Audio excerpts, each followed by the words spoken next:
पया परमाय बापा काबा उदास मजसी धरली प्रकोपा संसार दारुणवनी मज सांडुनिया गेला शिकै परमनिष्ठुर होऊनिया सर्वज्ञ श्री चक्रधर स्वामी की जय. आपण या पातळी गावामध्ये हे माझं येण्याचं आता हे दुसरं वर्ष आहे. समजा या वर्षी मला खरंच वेळ नव्हता, पण ही पातळी ग्रामस्थ मंडळी माझ्या रणैचेला आली. आग्रहपूर्वक मला या ठिकाणी येण्यासाठी सांगितलं. वास्तविक मीच येण्याचा माझा मागच्या वर्षी काही मला कोणी बोलवलं नव्हतं. मी माझ्याच मनोदयाने आलो होतो. पण यावर्षी आम्हाला मार्ग घेऊन फलटणला जायचं होतं आणि म्हणून वेळ नव्हता. पण तरी तुमच्या सगळ्यांचा आग्रह आणि एक ईश्वर धर्म कार्य हे समजून मी या ठिकाणी येण्याचा निर्णय घेतला. ह्या सगळ्या मंडळींना माहीत आहे, तारीख देत असताना मला खूप मागं पुढे आमचे पंथीय कार्यक्रम असतात. आता मी पातळीला तारीख दिली आणि परत जाळीच्या देवाचा 8 तारखेचा कार्यक्रम आला. म्हणजे मधातच माझ्या इकडे यायला निघालो, नाशिकला आलो आणि आचार्य एक पंथातले मोठे बाबा वारले, परत जावं लागलं मला तिथं. त्यामुळं अडीअडचणी येत गेल्या. वास्तविक मी पहिल्या दिवसापासून 6 तारखेपासून येण्यासाठी हजर होतो आणि निघालो, घरून प्रवास केला, नाशिकला आलो आणि आता सकाळी उद्या येणार. तेवढ्यातच 3 वाजता फोन आला की आमचे बाबा वारलेले आहेत, त्यामुळं मला जावं लागलं आणि म्हणून मला 3 दिवस उपस्थित राहता आलं नाही. परंतु असो, तुमच्या सगळ्यांच्या भेटीचा योग होता आणि मलाही काही 2 शब्द आपल्याला पुढे सांगावं, मलाही काही धर्मकार्य माझ्याकडून घडावं. आपल्याजवळ जो काही एक परमेश्वराने दिलेला शब्दरूपी गुणाचा ठेवा असतो तो इतरांपर्यंत पोहोचावा आणि मग त्या गुणामाध्यमातूनच आपल्यालाही त्याचा लाभ होत असतो. ही एक संकल्पना त्यामागची आहे. अशा माध्यमातून तुमच्या भेटीच्या योगाला आज या ठिकाणी सर्वजण आपण उपस्थित आहात. माझ्यासोबत आलेले आमचे एक महंत आहेत, आदरणीय श्री दामोदर बाबा. त्याचप्रमाणे मागच्या वर्षी ज्यांनी खटपट केली या ठिकाणी मला बोलवलं आणि जे इथं उपस्थित नाहीत आता, यावर्षी ते आदरणीय श्री बोधराज दादा हेळमकर होते मागच्या वर्षी आणि त्यांचं बरेच खटपट, त्यांचा प्रयत्न इथं होता आणि मग त्यांची माझी पांचाळेश्वरला भेट झाली आणि मग मी सहज म्हटलं, त्यांचं कसं आहे, पोथी पान लिखाण वगैरे बरंच ते काही करत असतात आणि सदा सर्वदा ब्रह्मविद्येच्या व्यापामध्ये अध्ययनामध्ये असतात. त्यांचा माझा बऱ्याच दिवसाचा परिचय आहे. पांचाळेश्वरला भेट झाली. मग त्यांना म्हटलं, सध्या आपण कुठं आहात? ते म्हणे मी पातळीला आहे. आणि पातळी गाव कुठे? तर म्हणे पेठ तालुक्याच्या तिकडे जवळ आहे, नाशिकच्या पुढे आहे. आणि मी प्रतिवर्षी कुठे ना कुठे 4-5 दिवस असं जात असतो. आमचे धीरेंद्र मुनी दादा आहे, ढोऱ्या डोंगरात मी 10-10 दिवस 2 वेळा गेलो, त्यांच्याजवळ राहिलो 10-10 दिवस. आहेत का इथं? दिसत नाही कुठे आहेत? आहेत. हां, तर त्यांच्याजवळ मी 10-10 दिवस 2 वेळा राहिलो ढोऱ्या डोंगरामध्ये. तर अशा प्रकारे दरवर्षी मी कुठे ना कुठे जात असतो. तर मग त्यांना म्हटलं, निवांत ठिकाण आहे का? ते म्हणजे ठीक, चांगलं एकदम निवांत या.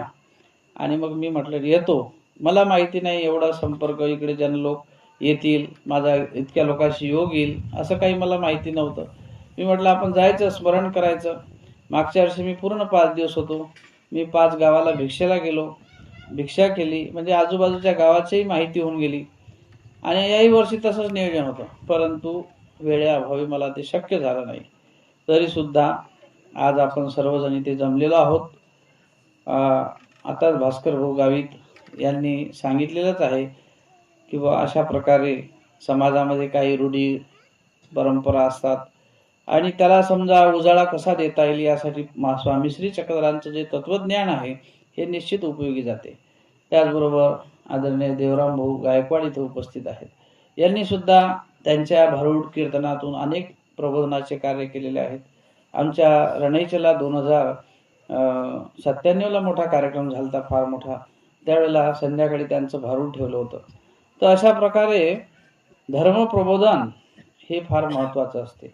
आणि या ठिकाणी उपस्थित सर्व साधू संत आहेत, साधुवंत आहेत, तपस्विनी बाया आहेत, तुम्ही सर्व साधू ईश्वराचे सद्भक्त, सगळ्यांना मी दंडवत करतो आणि मी माझ्या 2 शब्दरूपी सेवेला सुरुवात करतो. आपण सुरुवात असं समजून घ्यायला पाहिजे की परमेश्वर समजणं फार महत्वाचं आहे. श्री चक्रधर हे तर एक नाव स्वीकारलेलं आहे एका अवताराने, परंतु मुळात ज्याला परमेश्वर ही संकल्पना, परमेश्वर कोण आहे, परमेश्वर कोणाला म्हणायचं हे ज्याला समजलं तो निश्चितच त्या दिशेने वाटचाल करतो. आणि म्हणून परमेश्वराचे काही गुणविशेषण आहेत. त्या परमेश्वराला जरी तो तुमच्या आमच्यासारखा दिसत असेल, तुमच्या आमच्यासारखं त्याचं वावरणं असेल, तुमच्या आमच्यामध्ये त्याचा सहवास असेल, अवतार झाल्यानंतर तुमच्या आमच्यामध्ये येत असेल, परंतु परमेश्वर कधी जीवासारखा होऊ शकत नाही, देवतेसारखा होऊ शकत नाही. कारण स्वामी श्री चक्रधर महाराजांनी असं म्हटलेलं आहे की जीव आणि देवता हे सापेक्ष आहे. परमेश्वर जो आहे तो निरअपेक्ष आहे. हे मूळ सूत्र सांगितलंय देवाने. आणि आपल्याला अनुभवाला येते की जीव कसा अपेक्षाभूत आहे. तुम्ही एकमेकाचा व्यवहार दिलं गेलं तर समजा एकमेकाचं नातं टिकून राहते. तुम्ही देणं घेणं बंद करा, तुमचं नातं आपाप कमी होऊन जाते, प्रेम कमी होते, जिव्हाळा, दिल्या घेतल्याचा व्यवहार असं म्हणतात, आहे की नाही.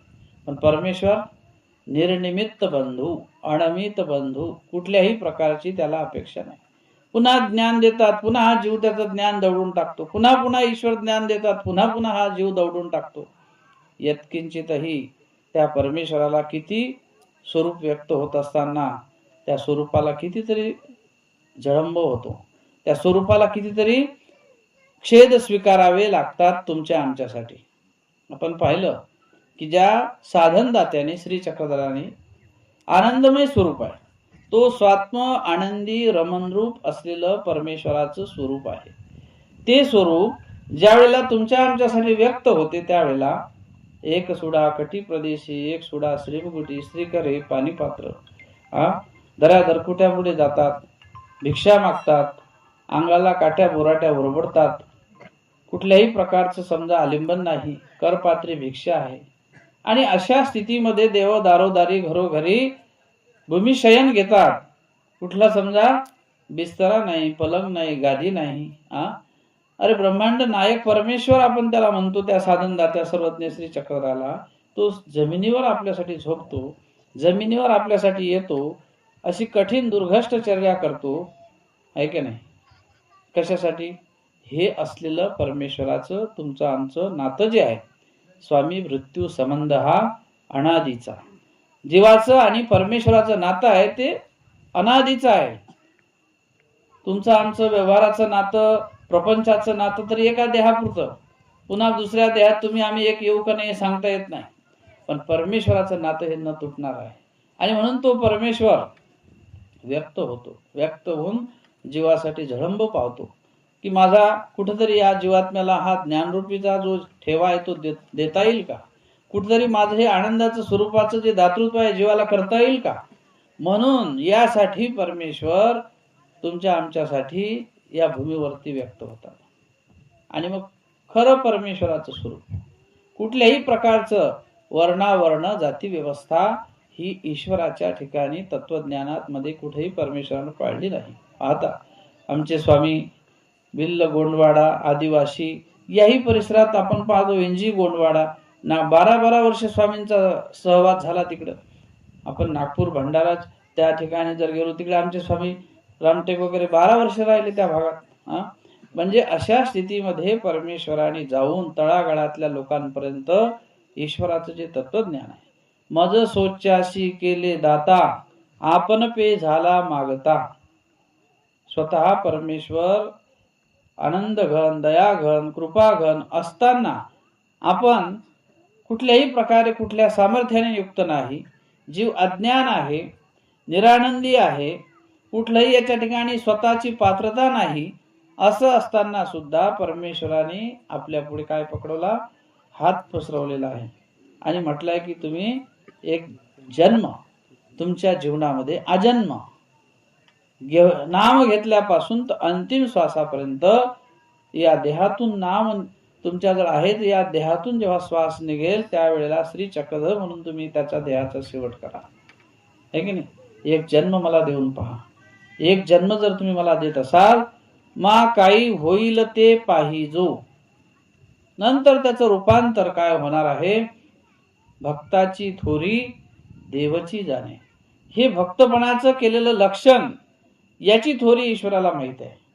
दुसरं देवता जाणू शकत नाही, जीवही जाणू शकत नाही. कारण त्या अगाधाची थोरी, त्या परमेश्वराची महती ही दुसऱ्या कोणाला कळत नाही, एका परमेश्वराशिवाय.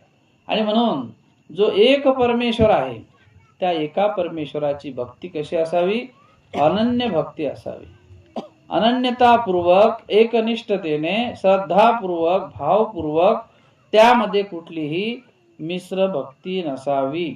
सगळ्यात महत्वाचा भाग म्हणजे काय, का त्यामध्ये मिश्रता नसली पाहिजे. जर त्या भक्तीमध्ये मिश्रता असेल तर ती भक्ती कशी होईल, ईश्वरापर्यंत पोहोचणार नाही. आणि म्हणून प्रत्येक भक्तीचं साधन वेगळं आहे, प्रत्येक कार्याचं साधन वेगवेगळं असते. जसं ज्या ज्या प्रकारे आपण शेतात एखादं पीक पेरतो, त्याचं जसं जे पेरलं ते उगवते, हा झाला व्यवहारिक भाग. तसं जी साधना आचरली त्याचं फळ ते मिळत असते. वास्तविक आपण व्यवहारामध्ये वावरत असताना म्हणतो की कुठल्याही प्रकारे आता देव केला तर काय एकच देव आहे आणि एकच फळ मिळणार आहे, सगळ्याचं एकच प्रवाह आहे, असं होऊ शकत नाही. परमेश्वर हा स्वतंत्र असलेलं त्या ईश्वराचं कार्य आहे. आणि म्हणून जीवनामध्ये एकनिष्ठता जपता आली पाहिजे. व्यवहारामध्ये व्यवहार बुद्धीनं वागावं, पण धर्म तो देवाची ठिकाणी आपण अर्पण केलेला आहे. मन हे देवाला दिलेलं आहे. आणि म्हणून धर्म आपल्या हृदयामध्ये एकनिष्ठ धरून ठेवता आला पाहिजे. कुठेही जरी गेलं तरी तो मनातला श्री चक्रधर सुटायला नको. जाण्या येण्याने धर्म जाणार नाही, परंतु हृदयामध्ये धरता आलं पाहिजे.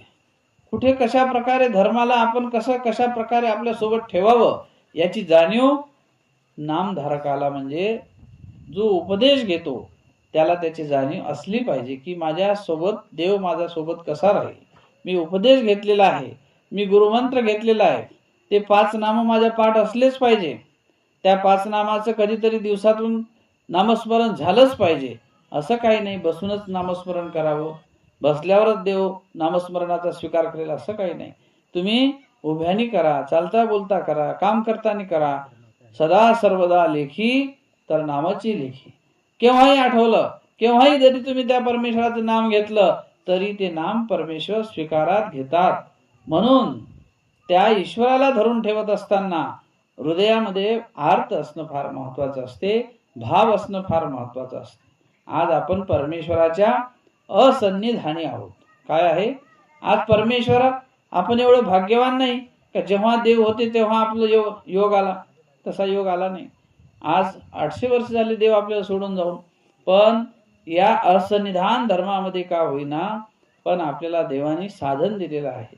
आणि म्हणून साधनाची थोरी महती सांगितलेली आहे. हे साधन दुर्लभ सांगितलेलं आहे. हे दुर्लभाचे दुर्लभ असं म्हटलेलं आहे. काय का, परमेश्वर दुर्लभ आहे पण त्याचं साधन सुद्धा दुर्लभ आहे. पण दुर्लभ असलेला परमेश्वर आपल्याला सहज सुलभ होतो. सुलभ कशाने होतो, भावाने आणि भक्तीने. आणि त्याच्यासाठी कशाची गरज आहे, आर्तता. त्याच्यासाठी अंतकरणामध्ये असलेली भावना ही स्वीकारात परमेश्वर घेत असतात. आणि भावना कशी असली पाहिजे, डोळस. त्याला अंधश्रद्धा नको, अन्यथा ज्ञान नको.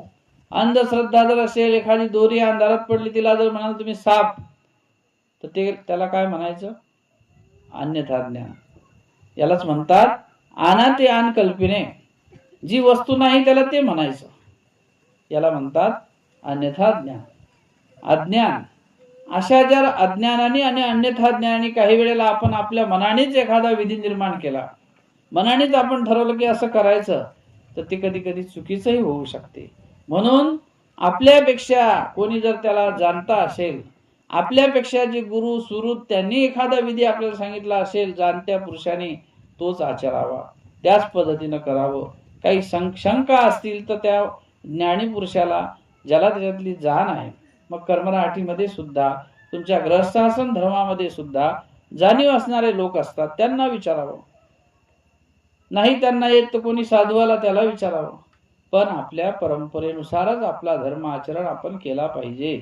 अनेकांनाही त्या धर्माला दक्षता आणली पाहिजे. एक जीव जरी आपण धर्मी लावला तर त्याचा विशेष प्रकारचा दोष परमेश्वराला होत असतो.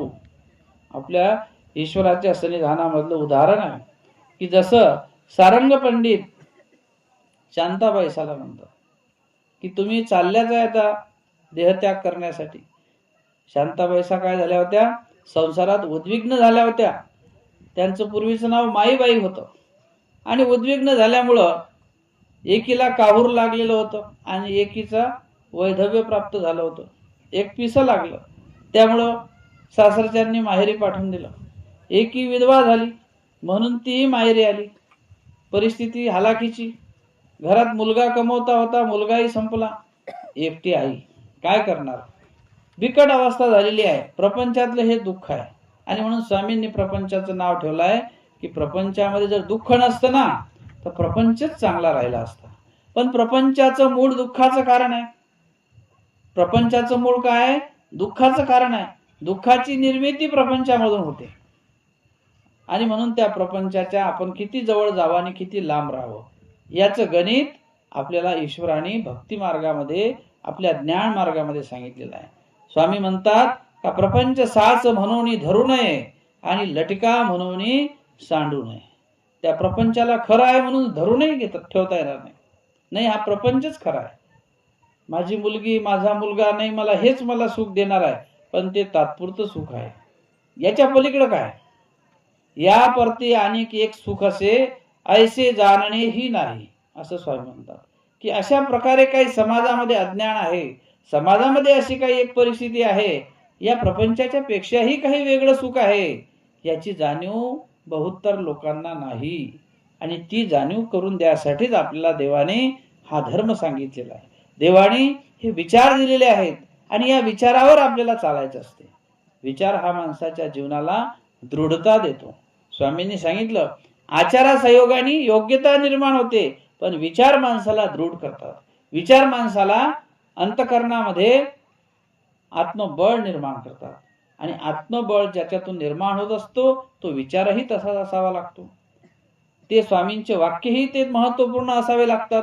आणि म्हणून तेच वाक्य आम्हाला ब्रह्मविद्येच्या माध्यमातून स्वामींनी सांगितले आहे, तत्वज्ञानाच्या माध्यमातून स्वामींनी सांगितले आहे. आणि म्हणून शांताबाईसा ज्या वेळेला एखाद्या वेळेला आलेलं विघ्न त्यांच्यावरती त्या देहत्याग करण्यासाठी निघतात, ती म्हणते की माझे आता या प्रपंचात कोणी राहिलेलं नाही.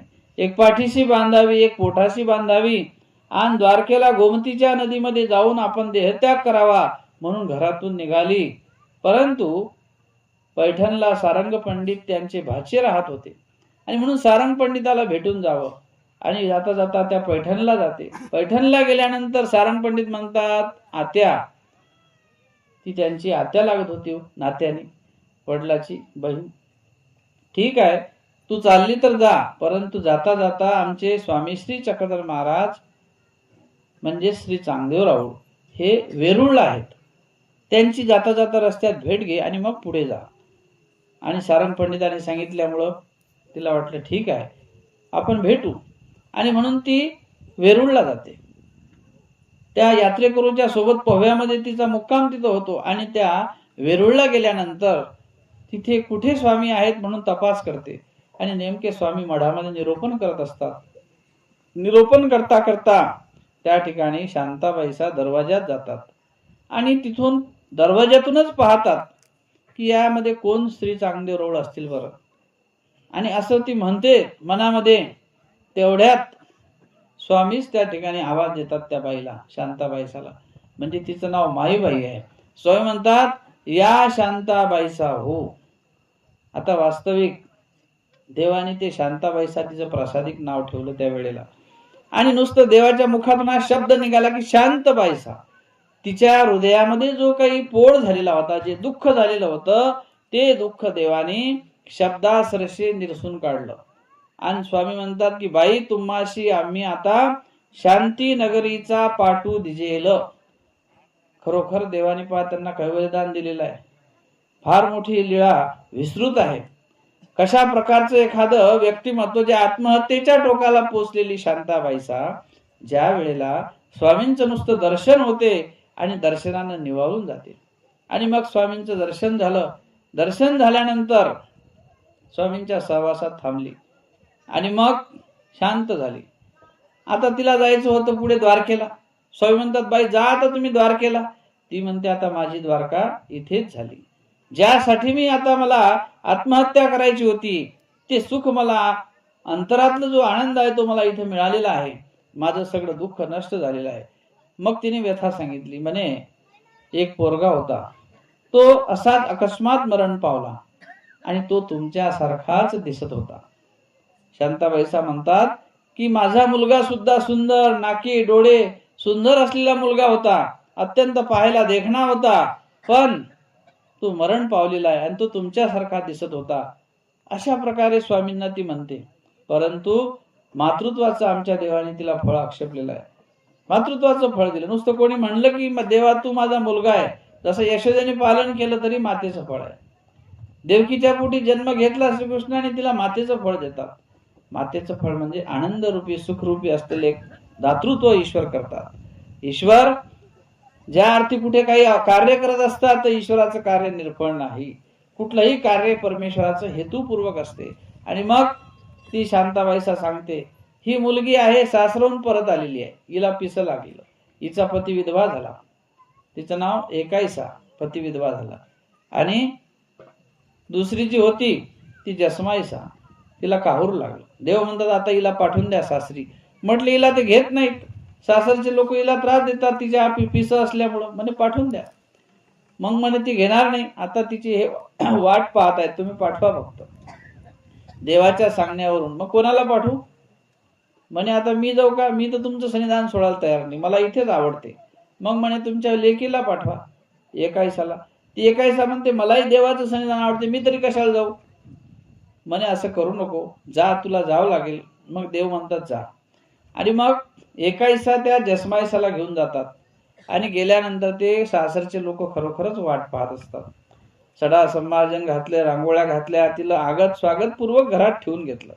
आणि मग ज्या जसमाईसाला पिसं यायचं तिचं गेलं आणि एकाईसालाच पिसं चालू झालं. आणि ती पिसं म्हणजे काय, देवानेच तिला स्थिती दिली तिथून. स्थिती दिल्यामुळे त्या सुखाच्या भरात ती वेड्यासारखी करू लागली. लोक म्हटले, बा हिचं गेलं, नीला लागलं आता. मग तिला घरी सोडून दिलं आणि तिथे इथं आल्यानंतर ती चांगली झाली आणि मग देवाच्या सन्निधानातच कायम राहिली. आणि मग शांताबाईसांनी फार कठीण दुर्गष्ट दुःख जीवनामध्ये जोडले होते. आणि मग देवाने समजा तिचा स्वीकार केला, अनुसरल्या त्या देवाजवळ, शरण गेल्या. आणि मग ते देव म्हणतात की शांताबाईसाचे जे कर्म आहे येथून जाळीता न जळती, एवढे कठीण कर्म शांताबाईसाने जोडले. पण देवाने समजा व्यापार करून, आज्ञा करून, काही ईश्वराचे समर्थरूपी वाक्य असतात, त्या आज्ञेने परमेश्वराने त्यांच्या कर्मांचा हळूहळू नाश करून घेतला.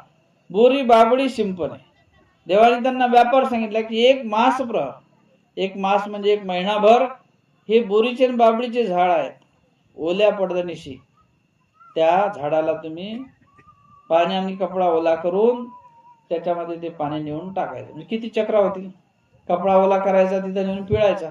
म्हणजे जेणेकरून व्यापार जास्त होईल, कष्ट जास्त होतील. ईश्वराची आज्ञा आहे ना. आणि त्या कष्टरूपी व्यापारातून तुमचे कर्म नष्ट होतील. म्हणून देव सुद्धा सन्निधानामध्ये धावविती, पहविती, झुंजविती, दरे दरकुटे बुजविती, उंच टेके समस्थळ करविती, पाषाण फोडविती, सांडोवा बांधिती. पट्टवासन करून सांडोवा बांधून घेतला, भक्तजना करवी. असे नानाविध व्यापार करून घ्यायचे. का? दुःखी दुःख नासावा, ऐसा ईश्वरीचा हेतू.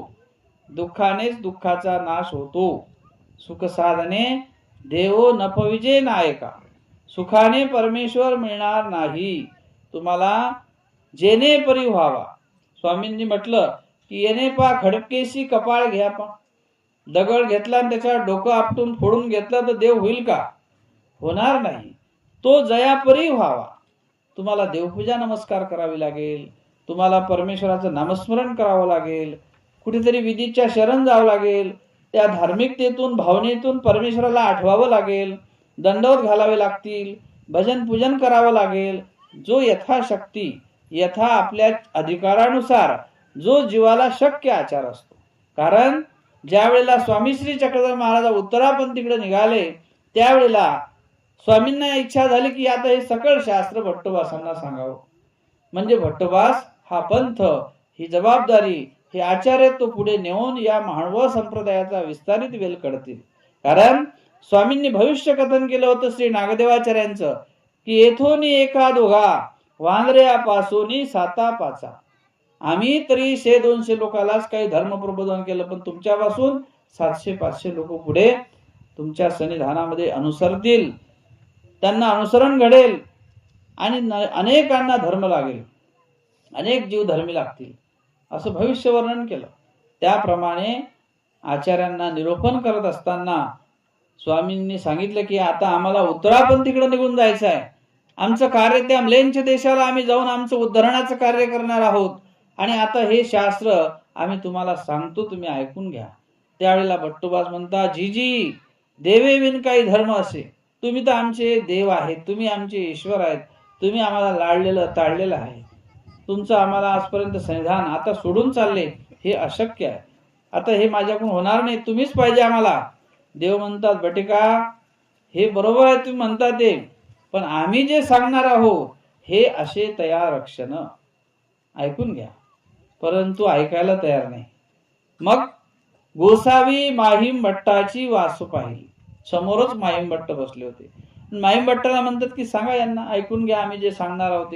मग माहीम भट्ट काय सांगतात श्री नागदेवाचार्यांना की अहो गोसावी जीवाशी जे शक्यतेची निरूपिती, जे जीवाकून आपल्या होणार आहे तोच आचार देव आपल्याला सांगणार आहे, जो होणार नाही तो कशाला सांगतील. अति दुर्भष्ट आचार देव कधी सांगणार नाही. तुम्हाला उपाशी राहून आचरण करा असं कधी म्हणणार नाही. तुमची जी आहार आहे, जी चर्या आहे, तुम्ही त्या पद्धतीनेच करा. तुमचा आहार असेल तो त्या पद्धतीने घ्या आणि धर्मरूप आचरण करा. तुम्हाला काय होईल, त्या पद्धतीनं तुमच्याकडून जसा शक्य होईल देहाला तसा आचरण आपण केलं पाहिजे. तशा पद्धतीत देवधर्म आपण आचरण केला पाहिजे. अंतःकरणामध्ये देवाविषयी धर्माविषयी आर्त भाव असला पाहिजे, चतुरित दुःख असलं पाहिजे. अंतःकरणामध्ये निर्वेद, अनुताप, अनुशोच, आर्त, मागे अनंत दोष आपल्याकडून घडले. म्हणून स्वामींनी काय म्हटलंय की तुम्हा अनंता सृष्टी अतिक्रांता. आपल्या अनंत सृष्टी गेलेल्या आहेत, आपण काही या सृष्टीत आलो का? अनंत सृष्टी निर्फळ गेल्या. प्रत्येक सृष्टीत देव भेटला आपल्याला, प्रत्येक सृष्टीत देवाने ज्ञान दिलेलं आहे, प्रत्येक सृष्टीत देवाची आपली भेट झालेली आहे. पण भेट होऊन सुद्धा आपण त्याचं अवहेलन केलं, शास्त्राचं अवहेलन केलं, गुरुजनांचं अवहेलन केलं, धर्माचं अवहेलन केलं, समजून न समजल्यासारखं केलं आणि त्यामुळं आपण धर्मावरून पतित झालो. आपल्या हृदयामधली आस्था भाव आपण टिकून ठेवला नाही. आणि म्हणून धर्म कसा असतो, यद धारेते तद धर्म. जो धरला तो शेवटपर्यंत धरून ठेवावा लागतो. धरला आणि सोडला याला धर्म म्हणत नाही. मग धर्म हा धरून ठेवण्यासाठी असतो. धर्माची वृद्धी झाली पाहिजे. ध्रुव धातू धरण्यावाचक, ध्रुव धातू पोसण्यावाचक. ध्रुव हे धरून ठेवावं लागते आणि धरून ठेवून तो वृद्धी ते पावला पाहिजे, त्याची वाढ झाली पाहिजे. जसं एखादं रोपट आहे ते जसं वाढीत लागलं, स्वामींनी सांगितलं की वटाचं बीज, जसं वटाचं बीज एकदम बारीक असते आणि जसं ते वट बीज जेव्हा लावल्या जाते तेव्हा बारीक आहे, त्याचं जर रोपट बारीक असते, एखादी शेळी मेंढी जरी त्या रोपट्याजवळ गेली तरी ते रोपट काय, शेळी मेंढीचे नि खुर्रवे, खुर लागलं त्याचं जर थोडस जरी त्याला धक्का लागला तरी ते मरून जाऊ शकते. एवढं रोपट कसं असते, ते लहान असते वडाच्या झाडाचं. पण तोची जर वृक्ष मोठा झाला आहे की नाही, तो जर वडाचं झाड मोठं झालं मग हस्ती वेंज दिल्याही नवचे. हत्तीने जरी त्या झाडाला ठोस मारली तर वडाचं झाड कधी कोळंबून जाईल का? इतर झाडं जातात मग नाही जात. तसं धर्म हा आपला वाढीला लागला पाहिजे. त्याची अवस्था पूर्व अवस्था आणि उत्तर अवस्था, त्यालाच कोमळ अवस्था आणि जरठ अवस्था म्हणतात. कोमळ म्हणजे सुरुवात. कोमळपणामध्ये जसं कोवळं असलं ते समजा वृक्ष का तो लगेच मोडून जातो, पण तो जर जरड झाला मग तुटत नाही. वाळूक असते, ते कोवळं जर तोडलं तर तुटल्या जाते. जरड झाला का वेल हातात येतो, पण ते वाळूक तुटत नाही, आहे की नाही. वेल जो असतो ना, तसं त्याचं जर जरड पण आला त्या वेलाला का तो वेलच तुटून येतो, पण ते वाळूक त्याचं तुटत नाही. कशामुळं? ते जरड झालं ना. तसं आपण दोषाविषयी जरड झालं का मग त्याच्या ठिकाणी गुण लवकर येत नाही. समजलं का? दोष जर जास्त झाला असेल तर किती मग त्याच्यावर पाणी टाकला पण त्याला काही त्याचा उपयोग होत नाही. स्वामी म्हणतात, शेवाळल्या खडकासारखं पाय ठेवला का निसरूनच पडतो. किती प्रबोधन करा, किती सांगा, पण शब्द काही हृदयामध्ये स्थिरावत नाही. का जरडपण आलेला आहे. परंतु हे जरडपण आपल्याला अपेक्षित नाही. देवाला वेगळं जरडपण आपल्याकडून अपेक्षित आहे. देवाला धर्माचं जरडपण पाहिजे, की धर्म असा असला पाहिजे की हस्ती वेंज दिलेली आहे ही नवचे. जसं ते झाडाला ठोस मारली तरी ते झाड काही कोलमडू शकत नाही हत्तीच्या वेंजेने, तसं धर्म हा किती जरी प्रकारे आपल्यावर आघात झाले, किती जरी प्रकारचे दुःख झाले, तरी धर्म हा सुटायला नको. धर्म हा आपल्या हृदयामध्ये धरून ठेवावा लागतो. आणि म्हणून सगळ्यात महत्वाचं, जसं अनेक प्रकारे त्याला भीती असते लहानपणी त्या रोपट्याला मरण्याची किंवा त्याला नष्ट होण्याची, तशी जीवनामध्ये आपल्या सुद्धा धर्मरक्षण करण्यासाठी अनेक प्रकारचे आघात आपल्यावर होत असतात. त्यामध्ये काय आपल्याला स्थिरता आली पाहिजे. भावना आपली कधी डगमगू नये. नाहीतर देवाने सांगितलं की भाव कसा आहे? व्यभिचारी आहे. भाव हा कधी कधी अधिक होतो तर कधी कधी कमीही होतो. भावाला व्यभिचारी म्हटलेलं आहे. परंतु तो व्यभिचारी भाव तो अव्यभिचारी आपल्याला करता आला पाहिजे. कुठल्याही प्रकारचा कितीही प्रकारे आपल्याला संकष्ट आली तरी आपली श्रद्धा आणि भाव धर्माविषयी असलेली आर्तता हे कमी व्हायला नको. नाहीतर मग व्यवहारामध्ये जसं आपण रुसतो फुगतो, आहे की नाही. तुमच्या जन्मराहाटीमध्ये, कर्मराहाटीमध्ये, गृहस्थ आश्रम धर्मामध्ये रुसणे आणि फुगणे, आहे की नाही, हा जीवाचा स्वभाव सांगितला. हिरकस तिरकस, थोडस कमी अधिकपणा झाला, कधी आपल्याला राग येतो, कधी हर्ष येतो, कधी विषाद येतो, हे जीवाचे स्वभाव आहेत. परंतु या स्वभावाला स्वामींनी मात्रा द्यायला सांगितले, की तुम्हाला सांगितले की स्वभाव मात्रे. हा स्वभाव यालाच तर मात्रा द्यायची. पण ती मात्रा काही देण्याची काही आपल्यापाशी काही औषधी आहे? ती मात्रा देण्याची काही गोळी आहे का? त्याच्यासाठी धर्म आहे, त्याच्यासाठी धर्माचे विचार असतात, त्याच्यासाठी तत्व असतात, त्याच्याने तुम्हाला मात्रा देता येते. आणि म्हणून स्वामींनी म्हटलंय की मनुष्य मात्र होऊनी असावे. या शरीराच्या ठिकाणी काय आहे? वय, रूप, गुण, उपगुण, जाणीव, शहाणीव, कुशलता, चातुर्य, पराक्रम, पुरुषार्थ, अनेक प्रकारचे आपल्या ठिकाणी शरीराच्या ठिकाणी स्वतःला श्रेष्ठ समजण्याचे हे 10 प्रकारचे गुण आहे की नाही. कोणाला कुशलतेचा गर्व असतो, कोणाला सौंदर्याचा गर्व असतो, कोणाला धनाचा गर्व आहे, कोणाला कोणत्या गोष्टीचा गर्व असतो. पण या सगळ्याला, या प्रपंचिक असणाऱ्या वावरणाऱ्या या सगळ्या गोष्टीला धर्म हा असं एक औषध आहे का हा धर्म तुम्हाला त्या ठिकाणी नम्र करू शकतो. विद्या विनयन शोभते असं म्हटलंय. तुमच्या ग्रस्थाश्रमामध्ये म्हणतात की शिक्षण हे वाघिणीचं दूध आहे आणि ते पेल्यावर गुरगुरल्याशिवाय राहत नाही. पण तो नियम किंवा ते आपल्याकडे लागू होत नाही. हे ब्रह्मविद्येला लागू नाही. ब्रह्मविद्या काय? ते ज्ञान जे परमेश्वराचं आहे, परमेश्वराचा जो विचार आहे, जो आचार आहे, तो आपल्याला विनम्र बनवतो, तो आपल्याला विनयशीलतेकडे नेतो, तो सात्विक करतो. तो सात्विक आपल्यामध्ये आचार आला पाहिजे.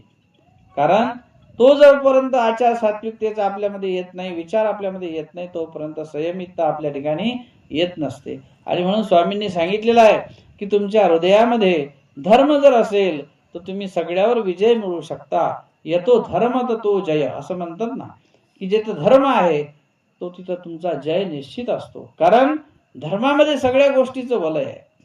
धर्म अनेक आहेत. देहाचे वेगळे आहे, इंद्रियाचे वेगळे आहे, जीवाचे वेगळे आहे, स्वभावाचे धर्म आहेत. पण हा धर्म आपल्याला देवाला अपेक्षित नाही. सर्व धर्मान परित्यज्य माम एकम शरणम व्रज, हा गीतेचा संदेश आहे. सर्व धर्माचा परित्याग करायला सांगितलं. तेही धर्मच आहे, कारण तेही आपण धारण करतो. पण देवाला त्या धर्माशी आपल्याशी काही घेणं नाही.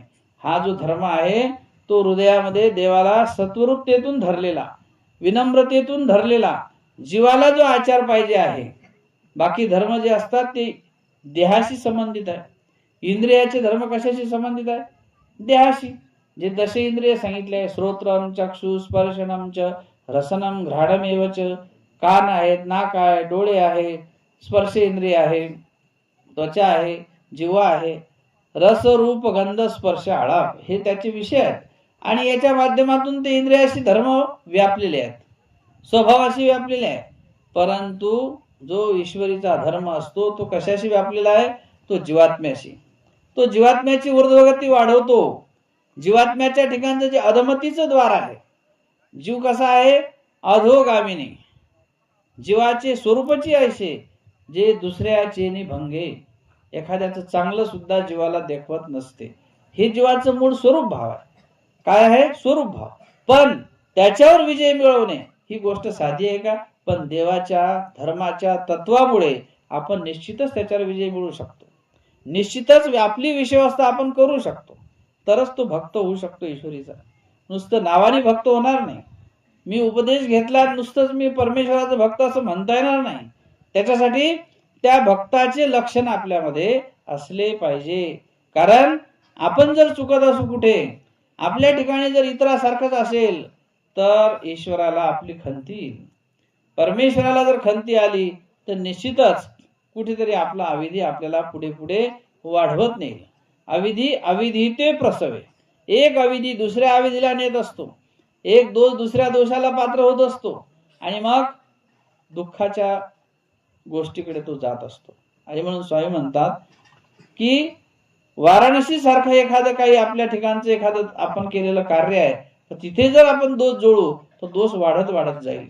आणि म्हणून त्या दोषाला आपल्याला पुरश्चरण करता आलं पाहिजे. स्वामी म्हणतात, बाई क्लेशी अनुताप पुरश्चरण. तुमच्या जीवनामध्ये तो दोष आहे, घडलेला अविधी आहे.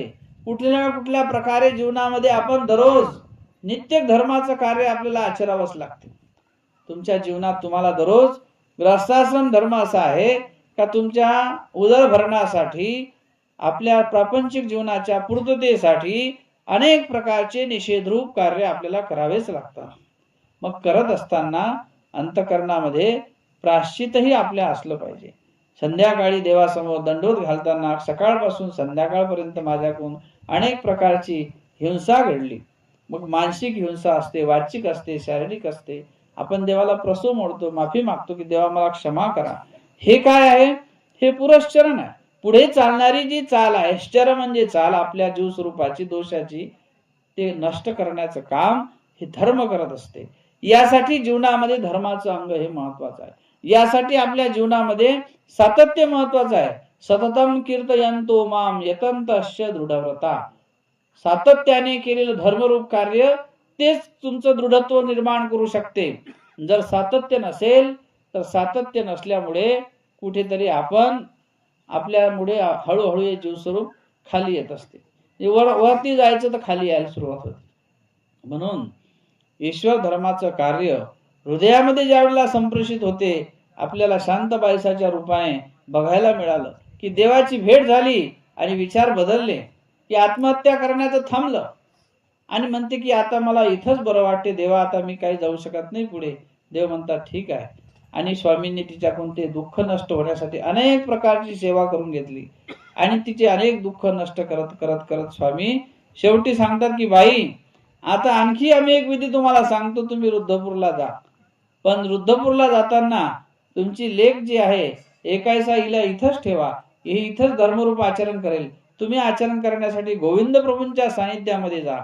आणि मग ती रुद्धपूरला जाताना स्वामींना म्हणते, जीजी आता तिथे जाताना मी कसं आचरण करावं, कसं राहावं, मला इथला विधी सांगा. स्वामी म्हणतात, पेनो वेणा जावे. या गावून त्या गावाला जायचं. कुठेही रस्त्यात दुसरा मुक्काम करायचा नाही. उपेने न करावे. 2 मुक्काम एका गावाला करायचे नाही. नवे वस्त्र न नेसावे. नवीन वस्त्र परिधान करून अंगावरती नवे वस्त्र, जुनेच वस्त्र परिधान करायचे. आणि ज्या पदार्थामुळे शरीराला कुठेतरी आवडी निर्माण होईल असे पदार्थ भक्षण करायचे नाही. म्हणजे इंद्रियार्थ पदार्थ, रसरूप पदार्थ, वृक्षान्न खा. भाकर आणि नुसतं ओलं थोडीशी चातुष्ट म्हणजे भाजी, अशा प्रकारे वृक्षांना भक्षण करा. आणि मग त्या ठिकाणी रुद्धपूरला गेल्यानंतर श्रीप्रभू बाबांचं सन्निधान करा. आणि तिथे गेल्यानंतर तिथे रुद्धपूरला वेगळ्या ठिकाणी राहा. श्रीप्रभूच्या सन्निधानात प्रसाद घ्यायचा असेल तर ती बोटांतू सामा येतुका प्रसादू घ्यावा. 3 बोटात जेवढा बसेल तेवढा उच्चिष्ट प्रसाद आबाईसाकून घ्यायचा प्रसाद म्हणून. आणि तिथेच तुम्ही भिक्षाविधी करून तिथे तुमच्या जीवनाचा शेवट करा. देवाने सांगितल्याप्रमाणे शांताबाईचा निघाल्या घरातून. आणि आणखी एक देवाने सूचना केली होती की संबंधिया ते न भेटावे. जाताना रस्त्यात संबंधियाचं गाव लागेल तर भेटू नका. आता तिला वाटलं मला आता परत येणं होते का नाही, म्हणून ज्यांनी मला देव दाखवलेला आहे सारंग पंडितांनी त्यांना भेटावं. आणि म्हणून त्या ठिकाणी ते विचारते देवाला की देवा मी तर चालली आहे पण जाताना सारंग पंडितांचं गाव लागते पैठण, तर सारंग पंडिताला भेटू का? देव म्हटले काही हरकत नाही, भेटा. विचारून घेतलेली आज्ञा. पण देवाने सांगितलं होतं की त्या ठिकाणी गेल्यानंतर 2 मुक्काम करायचे नाही, नवे वस्त्र नेसायचे नाही आणि एकी भिक्षा न करावी. हा एक विधी सांगितला होता की एका घरची भिक्षा खाऊन जेवण करायचं नाही, अनेक ठिकाणी मागा मग तुम्ही जेवण करा. आणि मग अशामुळं त्या निघाल्यानंतर सारंग पंडितांच्या घरी गेल्या. सारंग पंडिताला आनंद झाला की आई आपली आत्या जी होती ती मरणासाठी निघालेली होती, पण आता ती देवाच्या सन्निधानामुळे त्या ठिकाणी तिचा विचार बदललेला आहे. आनंद वाटला. आणि मग ते म्हणतात की आता आमच्याच घरी थांबा. मी थांबेल पण एकच मुक्काम करेल. आई तू आता आत्या तुम्ही आलेले आहे, तुम्ही नवीन वस्त्र घेतो. नाही मला वस्त्र नको आहे. देवाने सांगितलं नवे वस्त्र घ्यायचे नाही, हे जुनेच माझ्या अंगावरचे बरे आहेत. मग म्हणे मी आता जेवायला करतो. नाही, देवाने सांगितलं की अनेक ठिकाणची भिक्षा जेवढी लागेल तेवढी घ्यायची, एका घरची भिक्षा. अशा प्रकारे देवाच्या सांगितल्याप्रमाणेच त्या शेवटी रुद्धपूरला चालत चालत चालत चालत शांताबाईसा गेल्या. बरेच दिवस राहिल्या. शेवटचा क्षण आला त्यांचा. शरीर कृश झालं. काय असते, वृक्षांना भक्षण केलं ना, भाकरच खाल्ली फक्त. शरीराला कोणतं इंद्रियार्थक पदार्थ तळलेल तुपेल कोणतंही न खाता देवाने सांगितलेली जशी तशी आज्ञा. आणि शरीर कृश झाले. अत्यंत शरीरामधलं सगळं जे काही मांस असते, अस्थि मांस एक झाले आणि रुधिर आटून गेले. शरीरातलं रक्त कमी झालं, मांस कमी झालं, हळूहळू साकडा झाला. आणि आता अंतिम समय आला. अशा वेळेला ती म्हणते की आता माझी शेवट जाण्याची वेळ आहे. आता एकदा जर माझी लेख एकाईसा जर भेटली तर बरं होईल. फक्त मनातच उल्लेख केला आणि इकडे आमच्या स्वामींनी तो उल्लेख ओळखला. आणि आमच्या स्वामींच्या सन्निधानातच ती एकाईसा होती. स्वामी तिला म्हणतात त्या एकाईसाला की तुझ्या आईने तुझी आठवण काढलेली आहे, तू जा लवकर तिच्या भेटीसाठी. आता देवाने आज्ञा दिली. मग जाताना एकाईसाला स्वामी म्हणतात की तुझ्या आईला मी खूप काही पथ्य सांगितले होते, आता सांग, कोणतंही पथ्य करायची गरज नाही. आता तुला जे जे रुचेल ते ते घे असं सांग. आणि मग ती गेली. गेल्यानंतर एकाईसा तिथे पोहोचते रुद्धपूरला. तर ती गेल्या गेल्या तिने बघितलं की एकाईसा आलेली आहे. पण एवढ्याही स्थितीमध्ये शांताबाईसाने तिला म्हटलं एकाईसाला, तू कशी काय आली? तू देवाची आज्ञा घेऊन आली का तुझ्या मनानेच आली? तू देवाच्या सन्निधानात होती तर देवाला तू विचारून आली का तुझ्या मनाने? ती म्हणते नाही, मी माझ्या मनाने आलेली नाही, मला श्री चक्रधरांनी पाठवलं आणि निरोप दिला तुझ्यासाठी की तुला आता जे जे रुचेल ते ते घ्यायला सांगितलं. मी जे काही पथ्य सांगितली सगळी पथ्य आता सोडून दे आणि फक्त तुला जे आजपर्यंत सांगितलं ते तुझा विधी पूर्ण झालेला आहे. आता तुला जे जे आवडेल ते ते घ्यायला सांगितलं. मग ती म्हणते आई तुला काय काय पथ्य होत्या त्या आजपर्यंत केल्या, आता तुला काय काय रुचते ते सांग, मी आणून देते. त्यावेळेला ती म्हणते शांताबाईसा की मजसी एक श्री चक्रधरा वांचोनी अनेक काहीची न रुचे हो. एवढी तिला देवाच्या मनाविषयी गोडी लागली अंतकरणामध्ये देवाविषयी का श्री चक्रधराचं नाव घेता घेता घेता घेता पदार्थाची गोडी निघून गेली आणि देवाची गोडी मनामध्ये संचरली. सुधारसाहुनी अधिक गोडी नामाची महिमा असं म्हणतात ना. जसा सुधारस पाक असतो साखरेचा त्यापेक्षाही देवाच्या नामाची गोडी विशेष आहे.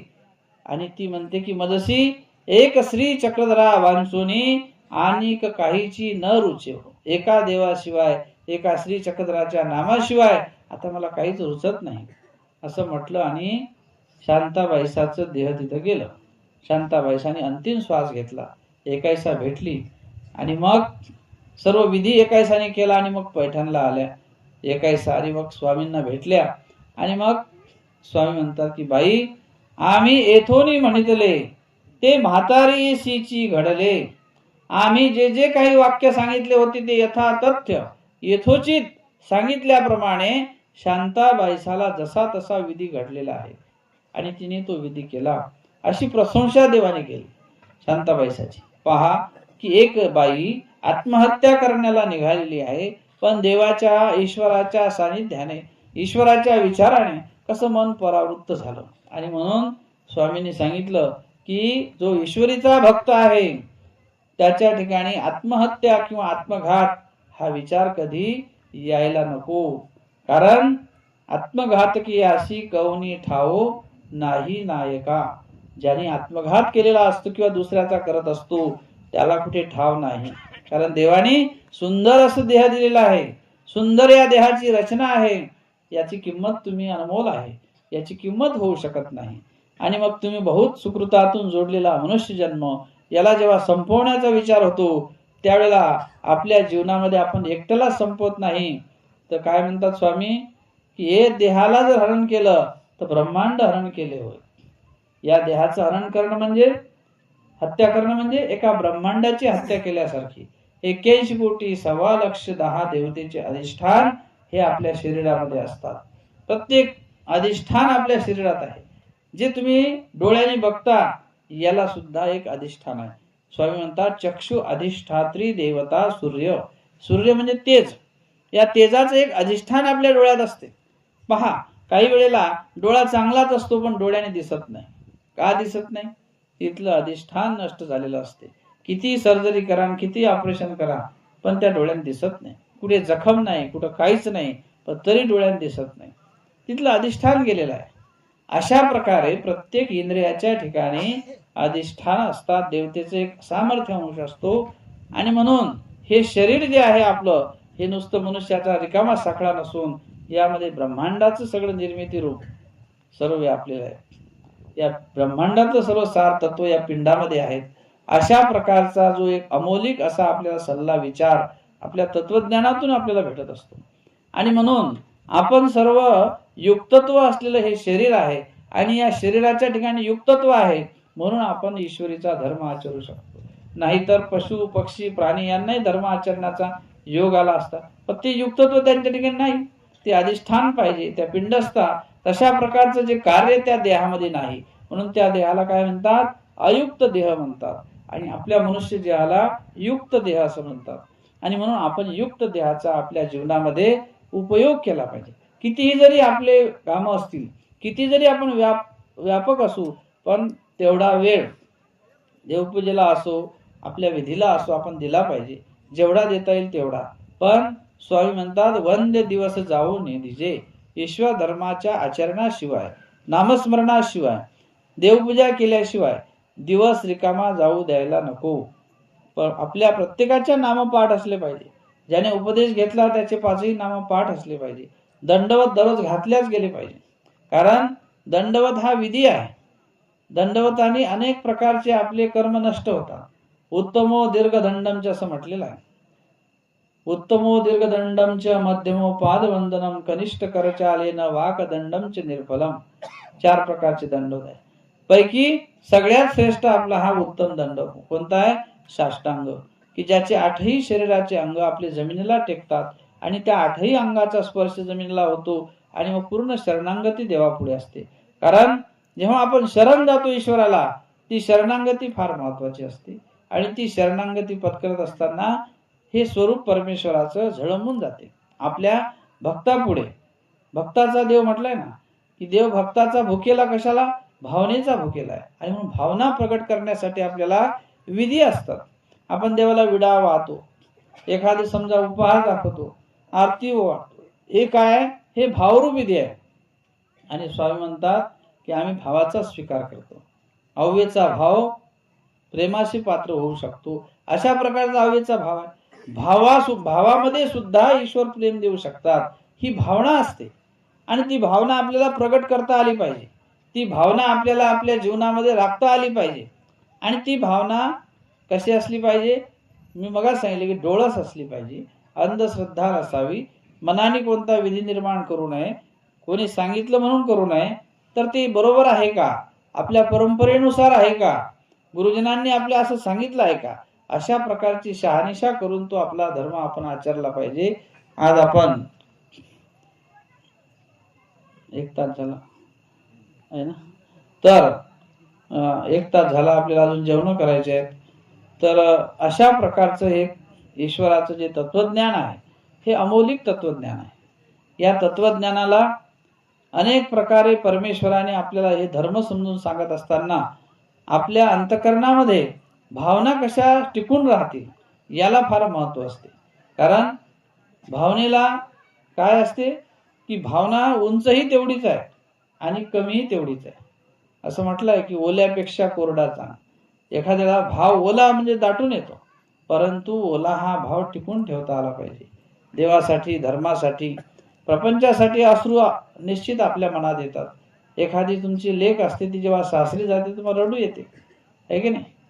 पण ते कसं आहे, भावना प्रगट करण्याचं ठिकाण असते.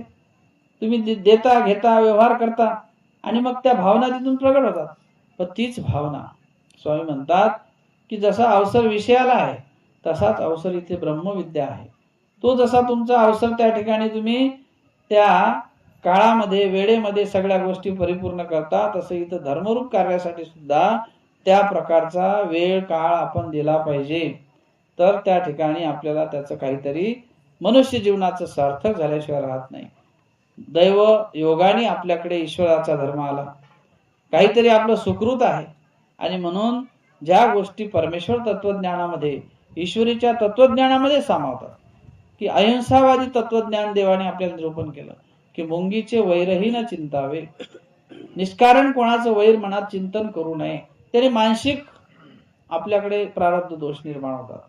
मानसिक आपण एखादं प्रारब्ध कर्म जोडत असतो आणि मग ती प्रत्यक्षात भोगावंही लागते. आणि म्हणून मनाने सुद्धा वाईट चिंतन करू नये. कारण जर केलं मनात देवाचं चिंतन पाहिजे ना, आणि वाईट चिंतन गेलं तर तिथं अन्यत्र बिढार होईल. आणि स्वामींनी सांगितलं बिढारावर काही बिढार असेल.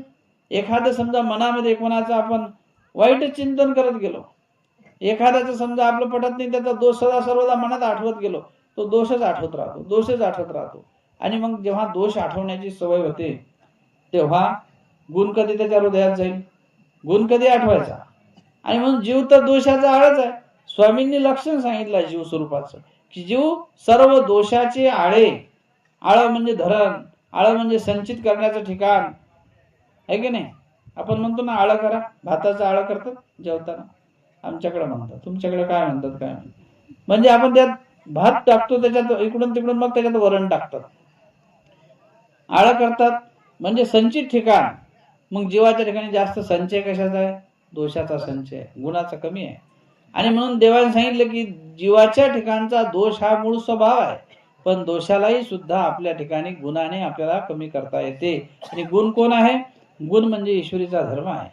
गुण संपूर्ण परमेश्वर आहे आणि त्या परमेश्वराचा गुणच आपल्याला त्या ठिकाणी धर्मामध्ये कार्यरूप असू शकतो, धर्म आपल्याला वाढू शकतो. नाही तर गुण आपल्याही जीवनामध्ये कर्मराठी ते ग्रस्तासन धर्मातच गुण आहेत, पण ते गुण त्रिगुणात्मक आहे. त्या गुणाने तुमच्या जीवाची ऊर्ध्वगती वाढणार नाही, आहे की नाही? आपण म्हणतो ना गुण उत्तीर्ण झाला. एखादी परीक्षा दिल्यानंतर त्या परीक्षेत तो गुण उत्तीर्ण होतो, म्हणजे त्यासाठी त्याला प्रापंचिक गुणाची पूर्तता झाली, प्रपंचाची गुणपूर्तता झाली, प्रपंचाची ऊर्ध्वगती झाली, पण आत्म्याची ऊर्ध्वगती नाही झाली ना. आत्म्याच्या ऊर्ध्वगतीसाठी ईश्वरीचा गुण लागतो, आत्म्याच्या ऊर्ध्वगतीसाठी धर्माचा गुण लागतो. आणि धर्माचा गुण मग तो आचरणाशिवाय येत नाही, विचाराने होत नाही, नुसतं बोलल्याने होणार नाही. त्याला प्रत्यक्षात भावनेतून त्याला आपल्याला जोडावं लागेल, प्रत्यक्षात त्याला हृदयामध्ये आणावं लागेल आणि तो तुम्हाला त्या पद्धतीचा धर्म टिकून ठेवावा लागेल. आणि म्हणून अशा प्रकारची उत्तम साधना आपल्या जीवनामध्ये आपल्याला आचरता येते. यासाठी हे मर्म आहे. तत्वज्ञानामध्ये ईश्वराने आपल्यासाठी ही सृष्टी रचना केलेली आहे. ईश्वराला सृष्टी देण्याची गरज नव्हती, पण रचना करून तो परमेश्वर व्यक्तही झाला, तुमच्या आमच्यासाठी व्यक्तही होतो. आणि व्यक्त होऊन पुन्हा पुन्हा तुम्हाला सांगतो की तुम्ही अशा प्रकारचं आचरण करा, अशा प्रकारचा धर्म आचरण करा, आणि आपलं ज्ञान आपण सांगतात आणि आपल्या ज्ञानाची सुरुवात करून देतात आणि मग आचार्यांसारखे अधिकरण या पंथाला दिले आणि सांगितलं की आता येथून तुमच्यावर हे आम्ही थोरी हे परमार्गाचं जे काही सर्व जीवन आहे हे तुमच्यावर सुपूर्द करताय. महादेशाला सांगतात की आता हा धर्म आजपर्यंत आम्ही तुमचा सांगू आचरण केला, परंतु आता इथून पुढे हे आचार्य श्री नागदेवांवर जबाबदारी सोपवली आहे, यांना विचारू करा. आणि म्हणून आचार्यांच्याही ठिकाणी आलेला अहंकार देवाने दूर केला. कारण अहंकार जर असेल, अभिमान असेल, धर्मामध्ये कुठला हेतू असेल तर तो हेतू असल्यामुळे धर्म हा आपल्या जीवनामध्ये निष्कामतेने घडत नसतो. ती क्रिया निर्हेतुक होत नसते. आणि ईश्वराला कशी क्रिया पाहिजे? निर्हेतुक क्रिया पाहिजे, तर ती परमेश्वरापर्यंत पोहोचेल. हेतुक क्रिया असेल त्याची फळ होतात, देवतेचे फळ होतील, तुम्हाला सुखाचे फळ होतील, पण ईश्वराचं जे फळ आहे त्याच्यासाठी कुठल्याही प्रकारचा मानसिक अभिमानिक त्याच्या ठिकाणी हेतू नसावा. मान, मान्यता, सत्कीर्ती, अभिमान, गर्व, मठारा अशा प्रकारचा त्याच्यामध्ये हेतू नसला पाहिजे.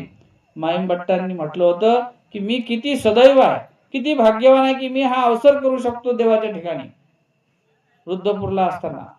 पण गोविंदराव बाबांनी जाणला हेतू की मनात गर्व आला, मीच करू शकतो, आणि जाऊन बसले दावेरीला, आलेच नाही. त्यावेळेला नागदेवाचार्य म्हणतात मनात काही हेतू आणला का? म्हणे हो.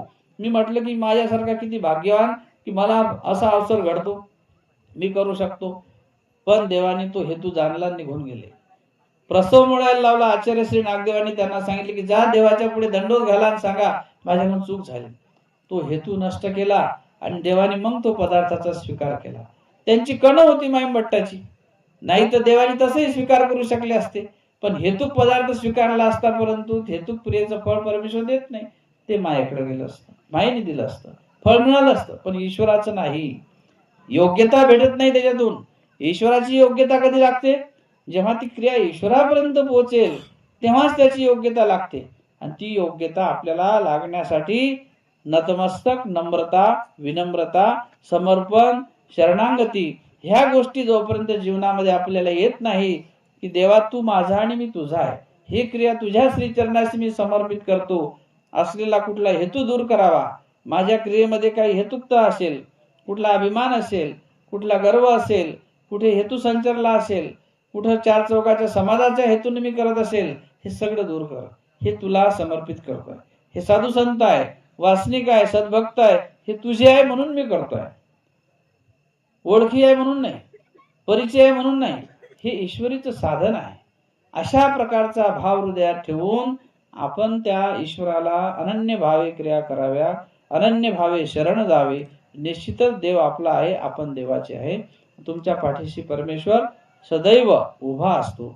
अशा प्रकारचं हे तत्वज्ञान आपल्याला ईश्वर धर्म शिकवते. आज आपण इथं थांबूया. सर्वज्ञ श्री चक्रधर स्वामी की. त्याचप्रमाणे उद्या अखिल भारतीय मानव परिषदेचे अध्यक्ष करंजेकर बाबा हे आपल्या गावामध्ये येणार आहेत 4 वाजता.